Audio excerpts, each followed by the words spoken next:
Patafatu lo Samoa Entertainment TV mai Samoa le nei fo ia sofo. Mai so tapo inga Atamua matina matua. Pela ho mo mai ai tato fasalonga le nei tula. Malo le soifua o sene fa. Ua talia ina nei le fionga i le au mamalu le malo tu tasi o Samoa.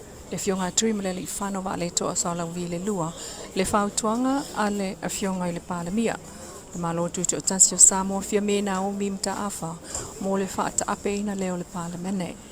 Mai ua tatia ai nei, e se tatianga e whaataltali ai. Ia le taimi o lana polo inga, e whaatau nu uai lea wha moe moe, ai mo le taimi nei. O wha awa wai, ona e le pulenga o le malo, ka peneta, manga o le vavaia o le whainga malo a Samoa, se ia le mai ane o lana whainga palota.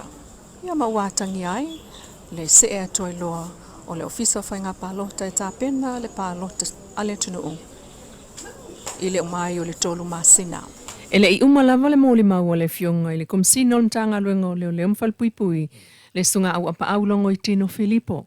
O le asolona tolu le nei e na te toe amata foi i le aso, o ia leisi o mōli maua to o fitu sfuluono leo leo, whaasanga i le mta upolo o mōli ai le to ono, e au fia i le sunga la aulia le mali e to plata i vau mafpula i whaasavalu, li o whaataumalama, Lisa Schmidt, Samuelu Masivai. Talu mai lea sa mua lea sa ngafua, o le mōli mau mua lea a le itua leo leo. Matua ia e au apa au le pepelo ma le wha maoni o whamtalanga Samuelu sa whaalawi loa i lungo le porkalame le tautaiae. Ma ia ta wailo na mata ngā malango na afia, na afuai fo i ona whaaulula na ia tangi, e ese mai le tangi e leala i le pule limoni, ma mei kai. O le tangi a mei, na i meli atu ia te ia e peo na ia tau. Peitai.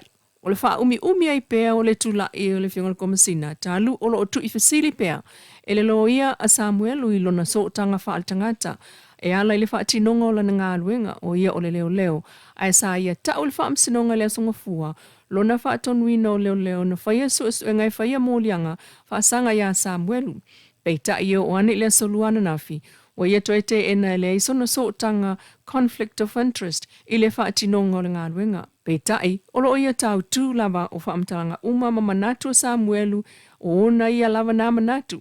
Ai o ia le sui a lava la Natali e pepelo ma le wha maoni tala uma na whaia Samuelu. E toi tūla i e fo ele whengol komsino leo e tali fasili a le lo ia Samuelu i le tai au nei. Peitai, e to ofitu sfulima isi mōli maua leo wha sanga ia Samuelu o le awha ngā solo ai i le lima wa ia sol nei mta upu. Anisi o tala tuli loa le o le taimi mua le o tongi e whafo se tala o le tupe al palemene o Samoa e le talia ina. Ina ua pa ua i nei le malo o le fionga le tamaitai palemia mua o Samoa. Le fionga, fia me na o mi mata afa. Ina ua te ena mai el palemene le tala wha soa o le tupe lua olua lima lua olua no i lona whaitaunga mua. I le asona nafi, aso lua fitua me.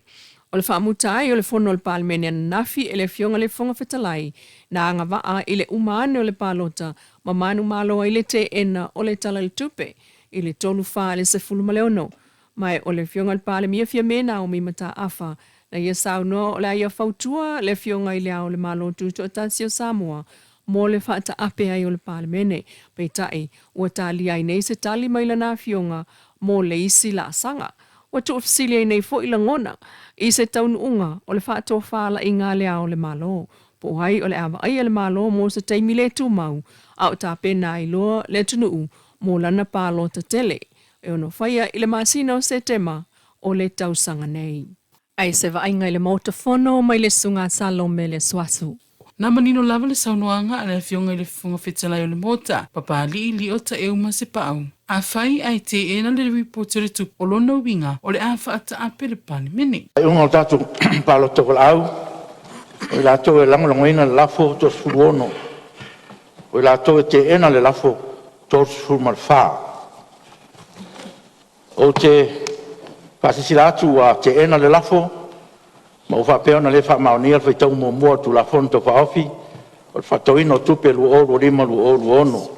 O fa peona te ena ele tara fa tau tupe lu oru lima lu oru ono le malo e leo se uru taimi nei tu la mai nem ta upu tono parmene e ui e se me masani e parmene le tunu ua silia le fast food tausaga faatoʻato e tulaʻi mai lea o lenei mataupu o lea ua taoto o le finagalo o le maota ma oaga ia a palemene temokarasi mo le saʻilia o faaiʻuga ami o tonu e lē taufaailoa o le taunuʻuga foʻi lea o galuega a le palemene lenei aso e lē o se mataupu foʻi o le avā ai se fogavaa le agaga lava ia o le fogafetalai o le tū ma le aga faasamoa e faavae le faamatai e paia ai o le palemene ia tali malū ma fai malū le faiva o aso e lolou ai le tau ma lutaluta na gatai fale o aso ia iloa ai le tautaipoto o manatu o le atu lenei avanoa e laufioga tamaitai palemia mo sausanoaga a maeʻa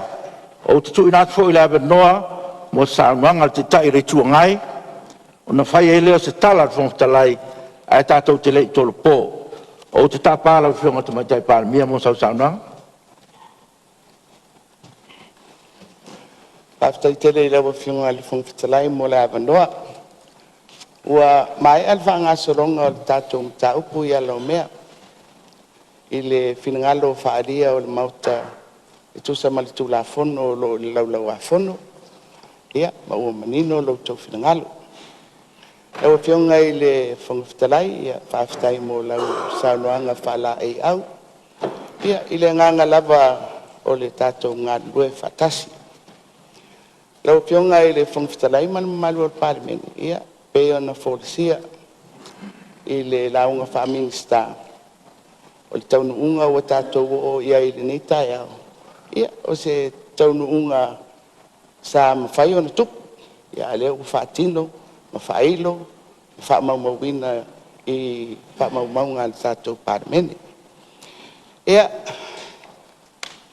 e talia i le faiga malo io wa o le upu lava lea sa tatou talanoa ai le amataga o le tausaga i le tatou galuega o lo faagasolo o le finagalo o le palemene e fai ai le faaiʻuga o so o se faiga malo faapena foʻi le faiga malo lenei ma ua matou sauni ai laua fioga i le fogafetalai faafetaitele i le laua fioga i le fogafetalai faapea le mamalu o le palemene mo nei tausaga sa tatou feagai ai mo le galuega ia e o ā ia mea na tutupu ia tatou tuʻua i le fola o le maota lenei o lea ua taatia loutou finagalo tatou te faataape ma faamuta le tatou paeaʻiga tatou faia ia o lea maeʻa le galuega a le palemene lea ua faatino o le laasaga o le aso ai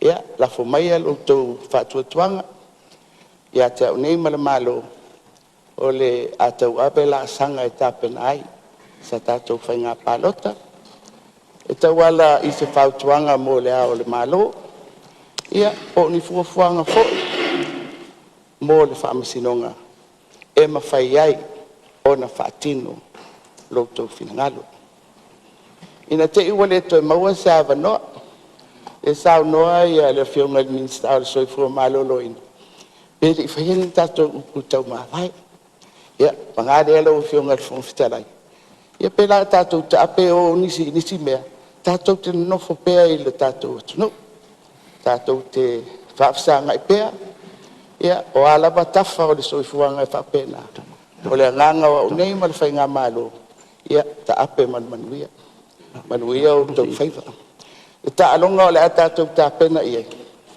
ia mulimulitaʻi le alofa o le atua i faamoemoega o le a faapena ona tapena i ai ia laua fioga i le fogafetalai e lē faamata fauloaina sa matou faamatalaga na o le faafetai laua fioga faafetai laua fioga i le taʻitai o le ituagai faafetai foʻi i le la itū o le tatou vaega faaupu fai o le faatuatua i le atua Samoa tasi manuia laasaga o le tatou oo atu i ai i titi pe tele o le aiai faaliga aloa ia i poloaʻiga e tauala atu i le tatou ao le malo e silafia ai ia le tatou ala e faatino ai le finagalo o le palemene ua faalia i taeao ia le tatou kapeneta mulimuli sa matou upu faafetai mo le galuega E mo i o le taitai, ai o te moni mawatu,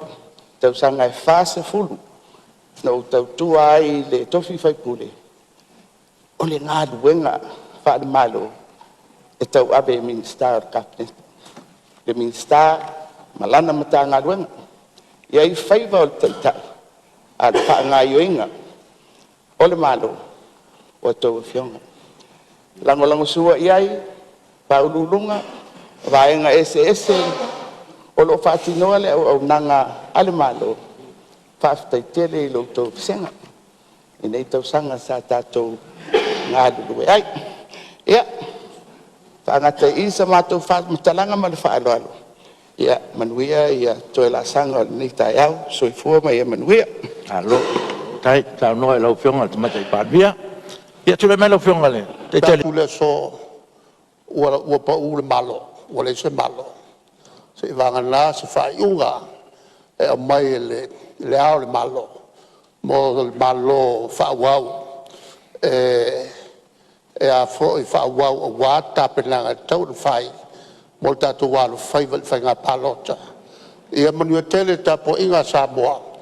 Manuia fo le tātou mauta nei, ia maua tātou whamangaloa so i fua mai manuia. Lo, tau noa. Ia, tule mai le. Ioe, malie lau fionga le fong fitalai, ia maua so mātou wa manoa. Ia, lele, maua le avanoa. Ua taua na mātou fono whapi. O lea ua pe tau I fola. A wātu lenga ma saunoanga whai. O nei pae inga. O lea ua saunoa le fionga le tamaitai pāle mia ma le whainga malo. O lea whai ua saunoa le taitai o le tua ngai ma le tua ngai le malo. Ai o tula I atu la ua fionga le whangfitalai e whai masui. O le ainga o le whātua tua I le tua sa ma watasi. I le to e nā ma se la ina le mata upu a mato mau ese ai. Tono le mota whanu. Whai fol tau lau mea ma loi fonga. O alele wā e le whaalele ngā fulu a tau tai o le vasa ma tau tai o le vāo Samoa ma lau wha fonga mai le nei tū lau le aso. A poi vangana pai o ainga ma la tau tama ma o la tau ainga. Le uso ngatu mo mapule I tuau ma la tau ainga le tai ma le vāo fonti ainga o tupu, ainga o nofo, ainga o pāpā, ainga ta whai wha. Tai nane ainga na le ite le malama na e mo le malama I saua ma tātou lo le atua o le wha vai I el malo. A pai fo le tātou motu tutuila ma manua o le uso. Tino toto ano a inga tātou. Samoa malau whaafonga mai nei aso. Asu atu mai malo I puenga. Pa malulu atu mo mātou whaamali atu le tūlanga. O tau whaafonga iai le mea wa iu iai le fontanga Samoa. I le nei pae inga. E leo se mea lea na tatalo iai le atua ina ia tupu. Sa tātou tatalo I le atua ia tau nuunga o le ana whiriwhiringa mo Samoa o le alea. O le whātua tua I le atua Samoa o tasi. E o mai tau abe le atunu. Pei tae. E ese o tātou manatu. Na o le atua e pule. Lau whionga whangaftalai, whaaftai atu I lau taita inga. Aftai lau whātua toa ma lau furifuri lau mamafa. Ma lau wawawina o le fue labe o Samoa. A wāl whātaun wina o le nei pae inga. O tua atu o le sou ma lau wā, e ta oto ai le teita wholai, wholau ai Samoa. E le ese le upu na whai atu ana nafi. Ese le tai au nei. A whai wa vāto ngā vā, tātou fo I le atunu. Tātou o ia Samoa lo ia le pule, na mai a tātou. A whai wa leo ngā tasi putia ma leo mele fo I le atunu. O ia Samoa e maila na pule. Whiri umai tātou te sau whawhai le ota le nei. Tātou muru vai ma uauna le atunu. I le whaataua le atunu I ni tupe mani ta mau ainga. Ai whai le mea sao pe msao noa le taitai o le tua ngai. O whionga pongwhetalai o mā na o le tai au le nei ma le aso. Tātou walo I luma. Tātou o e whesili a Samoa. O e tātou o toi whiri mai tau abe Samoa mo le rumanai. O na sanga tonu leo tātou whātemo kalasi. Le tātou te lau viru iai. O pawhaiu, whamanuia le tua i au tau whaibalo filima. Le mesa tātou lulu, tātou te sele la baia. Ai a whaisa iai sao ngā mo le tau tua ino Samoa, vi ia le li, lo nā lofa mno nanga le. Pa tai whaiu lau whionga te tai o le tua ngai, ma le tua ngai, pa whetai wau tau awa i mai mesa mato wau ngani atuai. Tasi tō mesa o le umar pa inga nei. Pa manuia le tua tapo inga Samoa whaafonga mai, Samoa nei, mātunu mamao. Ai mai se le tapo inga maua Samoa, mai le mata sawa e oso ai le la se e pa ia whiri mapuritu. Tātou whē loa i pēu o le ea. Wha malama tiri atu ai tala o tupere li whātonu ina. So i fua mai manuia laso. Ya.